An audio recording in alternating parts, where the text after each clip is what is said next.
dias, o caso de um motorista aqui de Curitiba chamou bastante a atenção. Ele estacionou o carro perto do aeroporto Afonso Pena, em um daqueles estabelecimentos que tem ali quando a pessoa vai viajar, deixa o carro pertinho, né, em São José dos Pinhais, e aí foi viajar. Que eles leve e traz ainda para o aeroporto, Isso. né? E aí o que aconteceu foi que ele recebeu uma ligação da polícia, avisando que o carro dele estava batido em Piraquara, que fica a 20 quilômetros do estacionamento.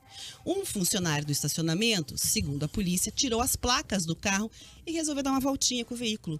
E aí quem está na live vai ver agora o estado que ficou o carro. São imagens da Polícia Militar do Paraná.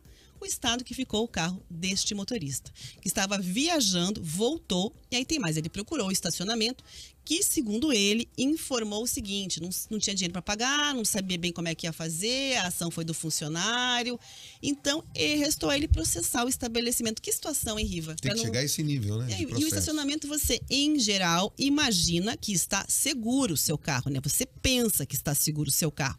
E aí se depara com uma situação dela. Esse é um exemplo, mas tem estacionamento que você para, tem aquela plaquinha, né? Não nos responsabilizamos por estacionar e tal. E aqui no estúdio conversando, inclusive, o nosso operador estava contando que em shopping tem casos, ou enfim, aconteceram casos aí, do pessoal furtar o step, que o carro estava estacionado.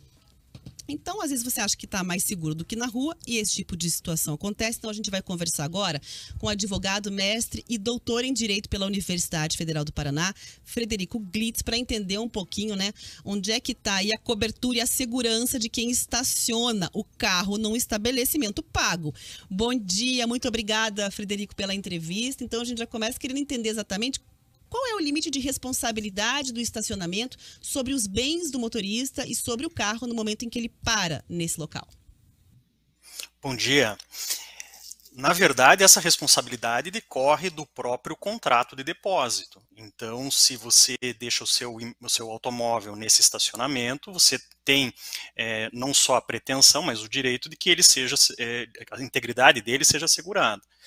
E vocês mencionaram aquelas placas que são super comuns, né?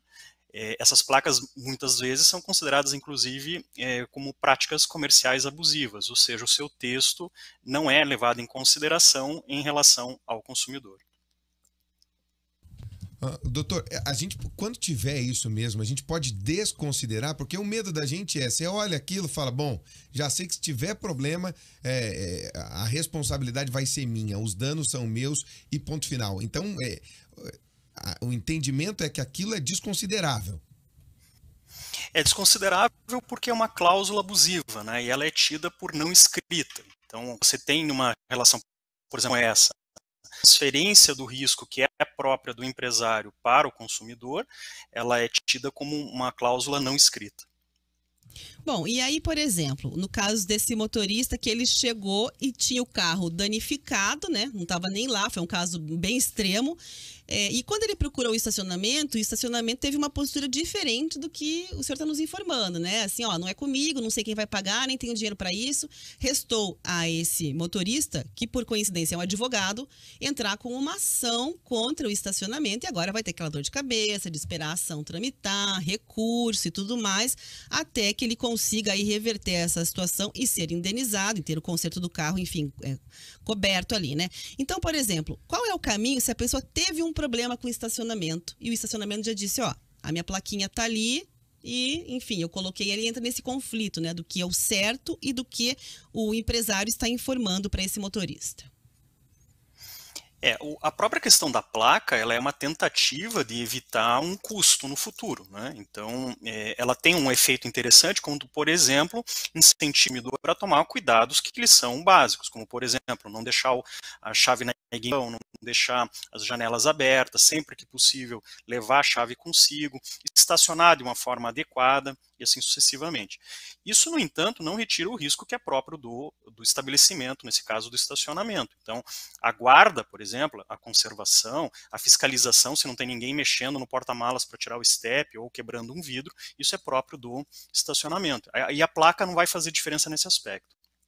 É claro que existe uma questão de prova, então o mais básico de tudo é que o consumidor tenha o ticket, né, o comprovante do estacionamento, da entrada, da saída, entrando nesse percebendo essa situação que prova possível nesse caso, não só fotos, mas eventualmente até mesmo chamando um cartório para fazer uma ata notarial daquele fato, em loco, que é possível, mas tem o seu custo, né? E requisitando, inclusive, de preferência de forma formal, as imagens desse estacionamento que usualmente de circuitos internos. A questão própria do estacionamento, ela também abrange, a responsabilidade do estacionamento também abrange dos funcionários, né? Então, o estacionamento, o empresário é responsável pelos atos dos seus funcionários.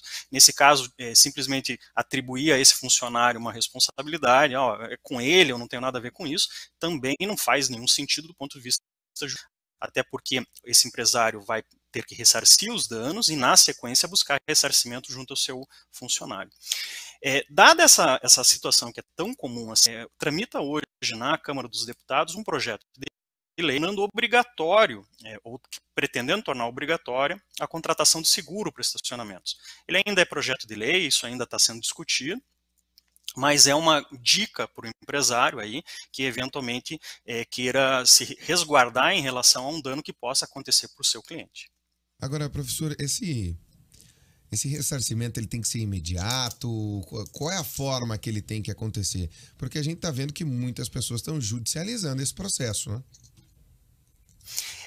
A legislação não fala em tempo, né? O que se atribui é a partir da existência dessa opção, o atraso pode imputar a anos aí no formato, por exemplo, de juros ou outros custos. Então, a simples recusa em não pagar e não ressarcir pode dar ensejo, nem sempre, vai depender, claro, de cada situação, mas pode dar ensejo a uma indenização até maior, porque os danos serão maiores. Em que sentido?